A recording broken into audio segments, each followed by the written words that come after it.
Cinema নিয়ে নতুন খুলাসা করলো অনন্য মামুন ভাই। অনন্য মামুন ভাই কি খুলাসা করলো এ বিষয়ে আজকের এই ভিডিও। তো বন্ধুরা, আপনারা থেমে না থেকে এই ভিডিওটা শেয়ার করেন আর সাবস্ক্রাইব করে দেন আমার ইউটিউব চ্যানেলটা। বন্ধুরা, অনন্য মামুন ভাই দরদ সিনেমা ঈদে মুক্তি করবে বলে ভাষণ দিয়েছেন।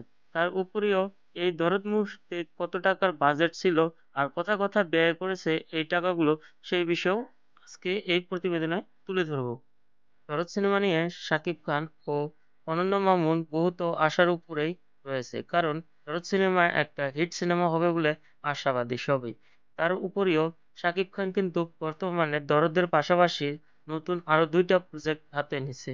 তার উপরেও এই মুভিতে বহুত সিনগুলা এখন সোশ্যাল মিডিয়াতে আসার পর থেকে দরদ নিয়ে কিন্তু খুব একটা ভালো উৎসাহ পেয়েছে দরদের প্রযোজক অনন্য মামুন ভাই।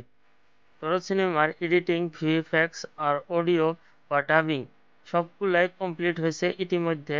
তার উপরে এই ঈদেই রিলিজ করার কথা বলছে অনন্য মামুন ভাই। এটা কিন্তু শুনে আমিও অবাক, কারণ রীতিমতো অবাক হওয়ারই কথা। কারণ এই মুভিটা কিছুদিন হলো শুনতে পাইছিলাম যে এই মুভিটা ঈদে রিলিজ করার সম্ভবই না, কারণ কিছু ডাবিং করার অসুবিধার জন্য ইতিমধ্যে এই মুভিটা কিছুদিন ঢিলে দিয়েছে বা পিছিয়ে দিয়েছে ডেট। কিন্তু ইতিমধ্যে সোশ্যাল মিডিয়াতে আসছে যে এই ঈদে রিলিজ পাবে এই দরদ মুভি।